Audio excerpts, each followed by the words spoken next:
यहाँ पे कितने मैक्सिमम पैसा लगा ऊपर अपनी ज़िंदगी में लगाते थे और रोज़ाना जब हार जीत होती थी तो कितने लाखों की होती थी? मेरा ख्याल 10-12-15 लाख ऐसे रोजाना की पाए बाहर से ही आते थे। नाश्ता न्यारी वगैरह बड़ा नाश्ता होता, नॉर्मल नाश्ता नहीं करते। तो वो जो गेम खेलते थे उसमें कौन कौन से फनकार गेम खेलते थे? जफरी साहब हो गए हैं, शादम मिर्जा साहब है हमारे, भाभी आपदा होगी। लड़कियाँ और लड़के इकट्ठे खेलते थे? जी जारी बात है, हमारी फैमिली एक होती थी ना, फैमिली के साथ। कौन सी गेम खेलते थे वो? कबाबी ठोला? नहीं भाभी ठोला नहीं, तो वो एक गेम होती थी नंबरों वाली। जफरी साहब यहाँ के चैंपियन खिलाड़ी रह चुके हैं सर अल्हम्दुलिल्लाह। जफरी साहब अगर जीतते थे, जफरी खान 15-20 लाख रुपए हारते भी थे। कोई आज तक तारीख में कोई ऐसा दिन याद है कोई बहुत ज़्यादा पैसे हार गया हो? मेरा ख्याल है कि 30 लाख रुपया जफरी खान साहब भरे थे एक दिन। ताश में ज़्यादा तो ज़्यादा होता ही है 20-50 लाख रुपए। 50 लाख तक? भाभी आपदा बहुत पैसे हैं। कितना?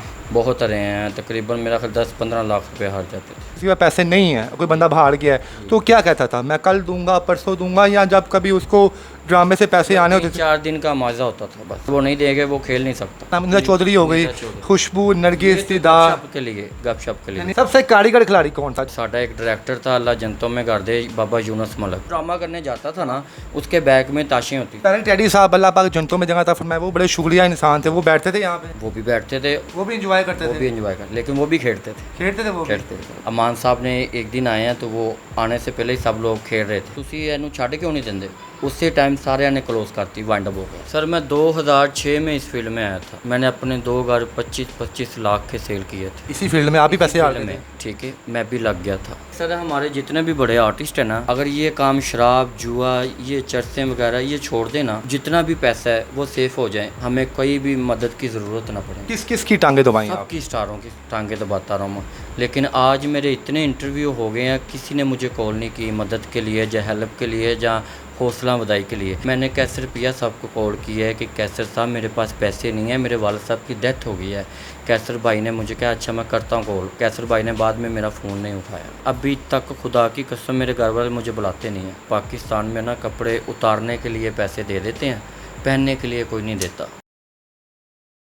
जी अस्सलाम वालेकुम नाज़रीन, मैं हूं आपका मेज़बान इर्तज़ा भट्ट। नाज़रीन इस वक्त आप मेरे पीछे जो घर देख रहे हैं, इस घर के अंदर पाकिस्तान स्टेज एक्टर की बड़ी बड़ी शख्सियात यहाँ पर आ चुकी हैं। मरहूम अमानुल्लाह खान साहब, तारक टैडी साहब, मस्ताना साहब, और उसके बाद नसीम विक्की साहब, कैसर पिया साहब, जफरी खान साहब, इफ्तिखार ठाकर साहब और अमानत चंद साहब। ये आपके पीछे में जो मेरे पीछे घर जो है, ये खस्ता हाल घर तो आपको ज़रूर नज़र आ रहा है, लेकिन जब आप इस घर के मालिक मकीन से आप पूछेंगे कि यहाँ पे ये लोग क्या करते थे आके, तो आपके होश दंग रह जाएंगे। यहाँ पे हम अक्सर औकात देखते हैं कोई भी फ़नकार जब फ़िल्म इंडस्ट्री से दूर होता है या जब वो बुढ़ापे की हालत में पहुँचता है तो उसके मुआशी हालात इतने ख़राब हो चुके होते हैं कि वो अपने घर की कफ़ालत भी है ठीक तरीके से नहीं कर पाता, या जब कभी उस पर कोई उन पर कोई मेडिकल कोई तबी इशू उनकी ज़िंदगी में आता है, कोई हेल्थ का इशू आता है, तो तब भी जनाब उसको हुकूमत की इमदाद की ज़रूरत पड़ती है। ये ऐसा क्यों होता है? क्यों उन लोगों के पास सरमाया महफूज नहीं होता? आप आइए आपको हम दिखाते हैं और सुनाते भी हैं कि यहाँ पर ये लोग क्या करते थे और जिस वजह से इनके पास इनका सरमाया महफूज नहीं होता था। ये वो घर है नाज़रीन। बड़े अमीर अदाकार थे, तो इनमें से कौन कौन से अदाकार शुगर लगाते थे और कौन कौन से अदाकार जो थे वैसे बैठते थे जो एंजॉय करते थे, जिन्होंने कभी आज तक ऐसा शुगर नहीं लगाया? नहीं, ठाकर साहब भी नहीं ऐसा काम करते, ठीक है, यानी कि शायद खान साहब हो गए, वो भी नहीं करते ऐसा काम, यानी वो जुआ शुआ नहीं खेलते? जुआ नहीं खेलते वो, ऐसा कोई नहीं। जो भी खेलते थे यानी कि कुछ अमानत चंद साहब, अमानुल्लाह साहब, नहीं अमानुल्लाह साहब, शफकत चीमा का भी जिक्र किया? चीमा साहब भी नहीं। यानी जो बंदे हमें विलन टाइप लगते हैं, यानी कि वो रियल लाइफ में बड़े इनोसेंट हैं, उन्होंने कभी ऐसा काम नहीं किया। तो सर किन लोगों ने ये काम किया था और यहाँ पे कितने मैक्सिमम पैसा लगा ऊपर अपनी ज़िंदगी में लगाते थे और रोज़ाना जब हार जीत होती थी तो कितने लाखों की होती थी? मेरा ख्याल 10-12-15 लाख ऐसे रोज़ाना की हार जीत होती। और जो आप यहाँ पे जो इंटरटेनमेंट का सामान होता था उसमें क्या क्या चीज़ें होती थी जो लोग ये एंजॉय करते थे? खाना पीना क्या करते थे? खाना पीना यानी कि पाए बाहर से ही आते थे, नाश्ता पाए न्यारी वगैरह, ठीक है, यानी कि बड़ा नाश्ता होता, नॉर्मल नाश्ता नहीं करते। यानी कि पूरा वीआईपी माहौल है, रात को महफिलें यहाँ पे लगी हुई हैं, तकरीबन 10-15 हज़ार का नाश्ता आ जाता था सबके लिए डेली। तो वो जो गेम खेलते थे उसमें कौन कौन से फनकार गेम खेलते थे? यानी कि जफरी साहब हो गए हैं, ठीक है, शादम मिर्ज़ा साहब है हमारे, ठीक है, आर्टिस्ट है। तो ऐसे यानी कि क्या उसका नाम है, अमजद राना हो गया, ठीक है। नसीम विक्की साहब? नसीम विक्की साहब नहीं, वो भी नहीं खेलते, वो बस बैठते थे महफिल में, शुक्र बैठते थे, मेला जो senior बने वो लगा। बैठते हाँ थे जी, बस। भाभी आपदा होगी, ठीक है, ऐसे यानी कि 4 लड़कियां और लड़के इकट्ठे खेलते थे? जी जारी बात है, हमारी फैमिली एक होती थी ना, फैमिली के साथ इकट्ठे खेलते तो थे। जो भाभी आपदा की बात करें, आपदा बेग वही साहिबा ना जो बड़ी लेजेंड हमारी अदाकारा है, जिनकी जनाब जुगते हैं दुनिया में, तो जनाब मशहूर हैं। जी जी, वो रियल लाइफ में भी ऐसी ही थी, रियल लाइफ जब हारती थी तब गालियां निकालती थी वो। नो नो गालियाँ कोई भी नहीं निकालता तो था, ड्रामे की हद हंस तक खेल मतलब के, सिर्फ ड्रामे की हद तक। ऐसे गए हैं जैसे आए हैं इज्जत की, और ऐसे इज्जत से गए हैं वापस। तो कौन सी गेम खेलते थे वो? कबाबी ठोला? नहीं नहीं, भाभी ठोला नहीं, तो वो एक गेम होती थी नंबरों वाली, 500 नंबरों वाली, वो खेलते थे। यानी कि डेली बेस पे 10-12 लाख रुपए की हार या जीत होती थी, कभी कोई जीत रहा है, तो ज़्यादातर कौन जीतता था? यानी कि आपस में ये वो पता ही की बात होती है, पता जिसके ऊपर चले जाएं वो ही जीत। नहीं, ज़्यादातर होता है ना कुछ बंदा, जैसे आपको बताओ यार डेली भाभी आपदा जीत रही है या डेली कोई और जीत रहा है। जीत रहा था और जफरी साहब जीत रहे थे ज़्यादा। अगर आपकी हम हिस्ट्री निकालें 5 सालों की, हाँ जी तो जफरी साहब यहाँ के चैंपियन खिलाड़ी रह चुके हैं। सर, अल्हम्दुलिल्लाह जफरी साहब अगर जीतते थे, जफरी साहब 15-15, 20-20 लाख रुपए हारते भी थे। कोई आज तक तारीख में कोई ऐसा दिन याद है कोई बहुत ज़्यादा पैसे हार गया हो? मेरा ख्याल है कि 30 लाख रुपया जफरी खान साहब भरे थे एक दिन, लेकिन वो टेंशन नहीं थी। किससे हारे थे सर वो मैच पे हारे थे, ताश में नहीं, क्रिकेट के मैच के ऊपर? मैच के तो ऊपर। ताश पे मैक्सिमम कितना हारे हैं? तकरीबन ताश में ज़्यादा तो ज़्यादा होता ही है 20-50 लाख रुपए का। 50 लाख तक? किससे हारे हुए हैं और कौन हारा था वो? कोई भी नहीं, आपस में होते हैं, यानी कि 5 लाख 10 लाख ऐसे होता है, यानी कि कोई मसला नहीं। जैसे ताश जितना तिका चल रही हैं, पैसे भी चल रहे हैं साथ। नहीं नहीं, कुछ होता है ना, कोई एक बंदा कोई कभी एक दिन में चले उसी की बैड लक हो और वही हारता जा रहा हो, तो कभी ऐसा हुआ है कि कोई एक बंदा, जैसे अभी आपने जफरी साहब का कहा है, या कोई ऐसा शख्स हो जो उसी एक ही दिन में 40 से 50 लाख रुपया जो है? भाभी आपदा। भाभी आपदा कितना हारे हुए हैं वो? भाभी आपदा बहुत पैसे हैं, कितना? बहुत रहे हैं, तकरीबन मेरा ख्याल 10-15 लाख रुपए हार जाते थे। तो कभी कोई ऐसा हुआ है कोई अदाकार जो है हार गया, उसके पैसे ना हो, गाड़ी रख ली गई हो उसकी, या घर की रजिस्ट्री रख ली गई हो? नहीं नहीं नहीं, ऐसा कभी नहीं हुआ। यानी कि वो जो यानी कि जो मनाए आदमी होता जाते है, थे, वो नहीं मनाए जाते थे कि हमने लेने हैं या देने हैं, ऐसा कभी नहीं हुआ था। मनाया कैसे जाता कि था? क्या मैंने चलता था? आपके पैसे इतने लेने हैं, आपने मेरे देने हैं, ज़ुबान से, मतलब कि ज़ुबान से ज़ुबान से तो बात होती।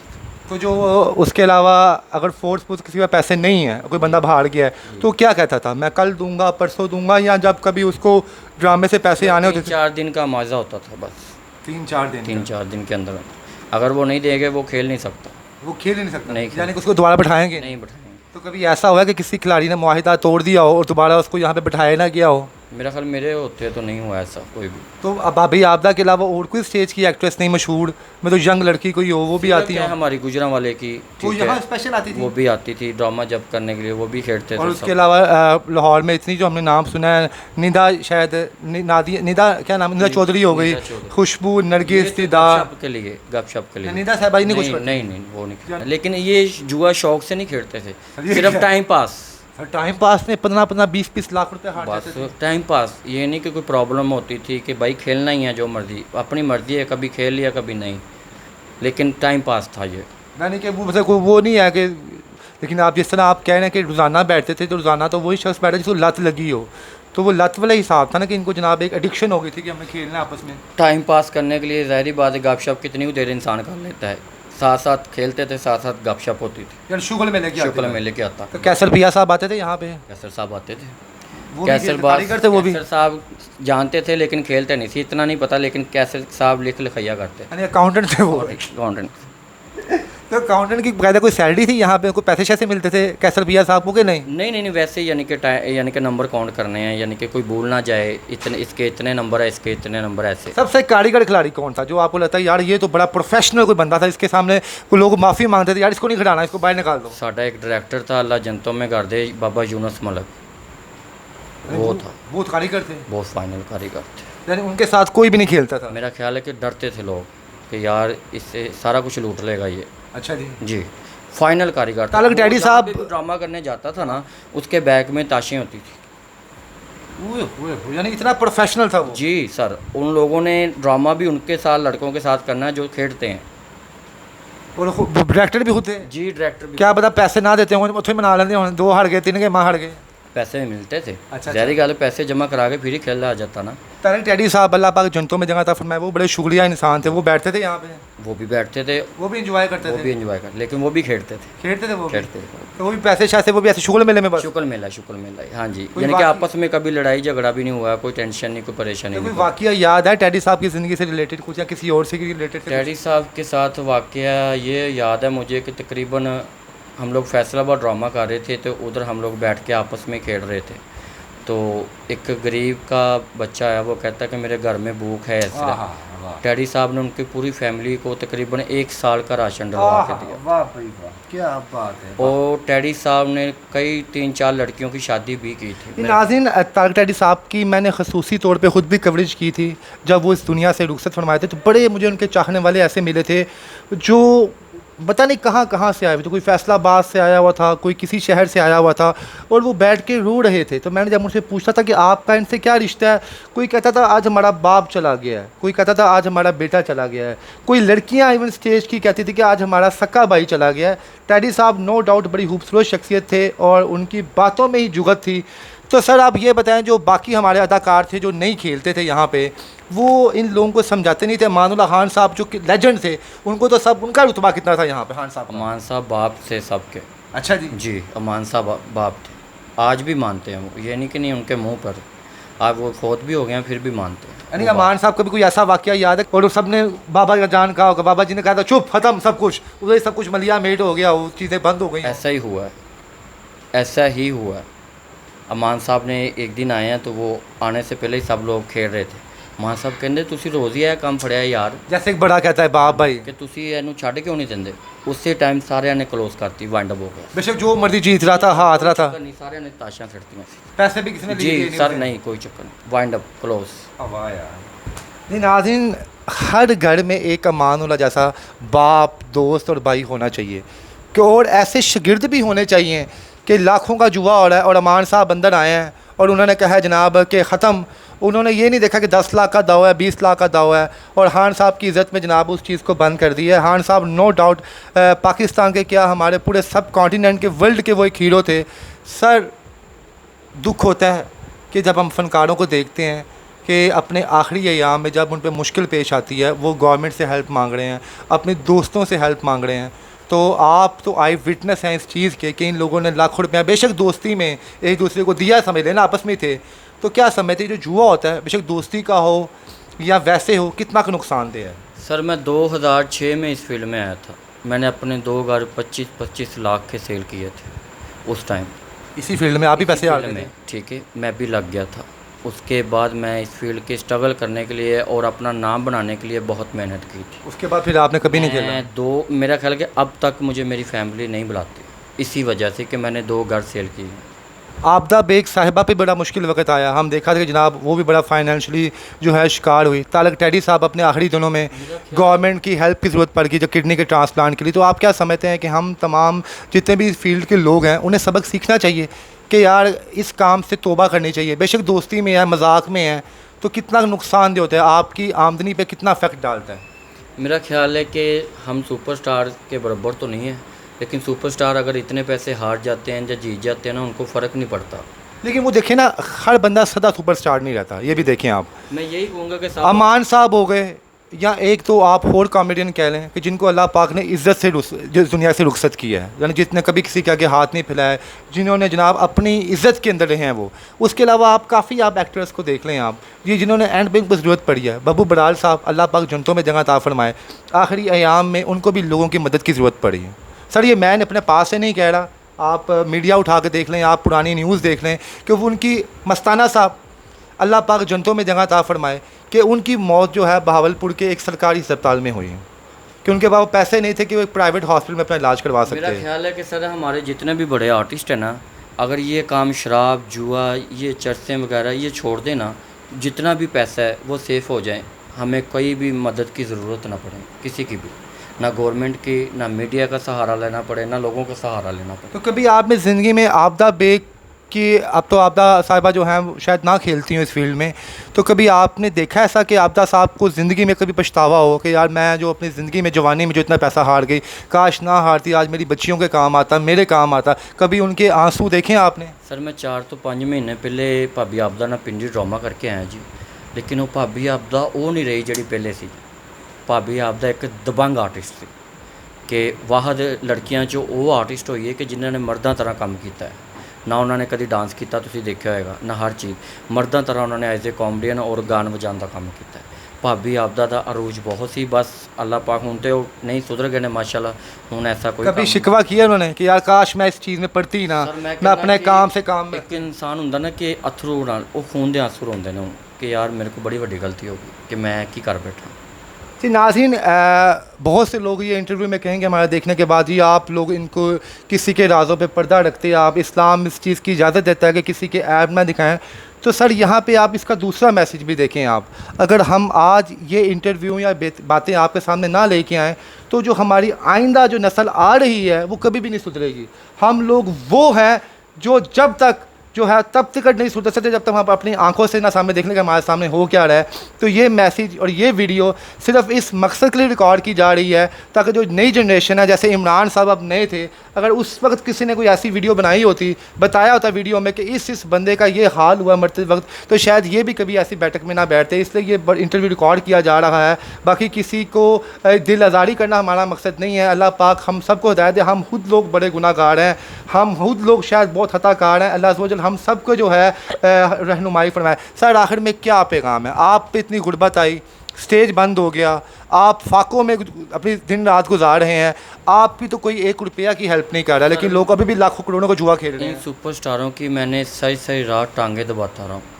अपने बाप का दर्जा लिया मैंने। किस किस की टांगे दबाई आप? सबकी स्टारों की टांगे दबाता रहा हूँ। लेकिन आज मेरे इतने इंटरव्यू हो गए हैं, किसी ने मुझे कॉल नहीं की मदद के लिए, या हेल्प के लिए, या हौसला अफजाई के लिए। मेरे वालिद साहब आज से 3-4 माह पहले डेथ हुई है। मैंने कैसर पिया साहब को कॉल किया है कि कैसर साहब मेरे पास पैसे नहीं है, मेरे वालिद साहब की डेथ हो गई है। कैसर भाई ने मुझे कहा अच्छा मैं करता हूँ कॉल। कैसर भाई ने बाद में मेरा फ़ोन नहीं उठाया। तो आपने कोई लाखों रुपये मांगे थे उनसे? सर मैंने कोई डिमांड नहीं की थी। अगर वो आपको 10,000 भी तब भेज देते तो आपके लिए काफ़ी था? मैं कहता था 1,000 रुपया भी भेज देता काफ़ी था। कैसर पिया साहब की टांगे दबाते रहे आप? मैं सबकी दबाता रहा हूँ। मैं उनके हाथों से जवान हुआ हूँ। मैं 2006 में इस फिल्म में था। अब आपने जो ये बातें बताई हैं कि खान साहब ये करते रहे, सॉरी जो बाकी कॉमेडियन ये करते रहे हैं, तो दिल में कोई शिकवा तो नहीं है? कहीं ये तो नहीं कोई आपको धमकाएगा जी आपने हमारे राज क्यों गुलवाए हैं, क्या क्या वजह है? तो इसका बता दें आपकी किस लिए आपने क्या है कि मुझे कोई खाने के लिए तो नहीं देता। ठीक है। मैं गुर्बत से इस टाइम लड़ रहा हूँ। ठीक है, मैं आज इतनी टेंशन में, आज कसम से मेरे साथ चले जाएं, कल रिपोर्ट भी मेरी आ जाएगी। मैं हॉस्पिटल गया हूँ, मैं अपना चेकअप करवाया जाके, मेरी किडनी में ज़ख़म हो चुका है और पानी पड़ गया है। दिल में शिकवा तो नहीं है कि उन लोगों के साथ जिनके साथ आपने ज़िंदगी के 15-20 साल गुजारे हैं और आज आपने उनके वो राज हमें बताए हैं जो सोशल मीडिया पे, क्या उनके अपने अलावा और उनके फरिश्तों के अलावा शायद किसी को ना पता हो, तो दिल में कोई मलाल तो नहीं है? मेरा ख्याल है कि बट साहब के हम लोग जितने भी आर्टिस्ट हैं ना, अभी नई फील्ड में लड़कियां लड़के आने वाले हैं। मैं उसको भी यही कहूँगा कि अगर आपने का भी वाइंड अप यही होगा ऐसे जैसे स्टारों का हुआ है। ठीक है, यानी कि अगर वो भी यही काम करते रहे तो उनका भी आखिर ऐसे ही है। मीडिया का सहारा लेना पड़ेगा, लोगों का सहारा लेना पड़ेगा, यही होगा ना हमारे पास। जब देखिए आप जीती जागती मिसाल है ऐसी कि आपके घर वालों ने आपको छोड़ दिया सिर्फ इस वजह से। सर मैं कह रहा हूँ कि अभी तक खुदा की कसम मेरे घर वाले मुझे बुलाते नहीं हैं। मैं अकेला जीता हूँ, अकेला मरता हूँ, सिर्फ इसी फील्ड की वजह से। इतने लोगों के आपने पाँव दुबाए, पूरी पूरी रात दुबाए, लाज़िम बात है आपने टैडी साहब के भी दुबाए होंगे, ज़फ़री साहब के भी दुबाए होंगे, पिया साहब के भी दुबाए होंगे, तो आपकी हेल्प क्यों नहीं हो रही? अगर कोई लोग आपको हज़ार महीने का भी भेज दें तो कम से कम जब तक थिएटर बंद है आपके घर का सिस्टम चल जाए। मेरा ख्याल है कि बट साहब इधर पाकिस्तान में ना कपड़े उतारने के लिए पैसे दे देते हैं, पहनने के लिए कोई नहीं देता, क्योंकि ये माशरा और है। इधर अच्छे वाले काम की वजह से कोई भी नहीं। असद अब्बास हमारा कितना बड़ा आर्टिस्ट था, वो बेचारा सिसका का चला गया, विलकता चला गया, उसके आंसू भी ख़त्म हो गए थे कि खुदा के लिए मेरी कुछ कर दें। ये भी सब आर्टिस्ट उसको जानते थे, प्रोग्राम करता था इसके साथ वो भी। अगर उसकी मदद नहीं हुई मेरी, ये कैसे करेंगे बताओ? जी नाज़रीन, बहुत शुक्रिया इमरान साहब का जिन्होंने वो तल्ख़ हमें हकीकतें भी दिखाई और सुनाई भी कि जनाब क्यों एक बहुत बड़ा लेजेंड अदाकार जो है गुर्बत के मुंह में जाता है, क्यों उसको इमदाद की ज़रूरत पड़ती है। तो ये वो तमाम वजूहात थी जो इमरान भाई ने बताई कि ये वो वजूहात हैं जिसकी वजह से कोई भी अदाकार या अदाकारा जो है वो मांगने के दहाने पर जाती है। तो मेरी सलाम पेश करता हूँ हाजी ठाकर साहब को, सुहेल अहमद साहब को, शफकत चीमा साहब को, अमानत चंद साहब को और इन सब के उस्ताद अमानुल्लाह खान साहब को, जिन्होंने कभी ज़िंदगी जो है ऐसी बुराई को हाथ नहीं लगाया। और आपके सामने है जिस जिस शख्स ने इस काम को हाथ नहीं लगाया, अल्लाह पाक ने उसको कितना अरूज बख्शा है। ये अब आपने तय करना है कि आपने अरूज को समेटना है या ज़वाल को समेटना है। इसके साथ ही मुझे इजाज़त दीजिए। अल्लाह हाफ़िज़।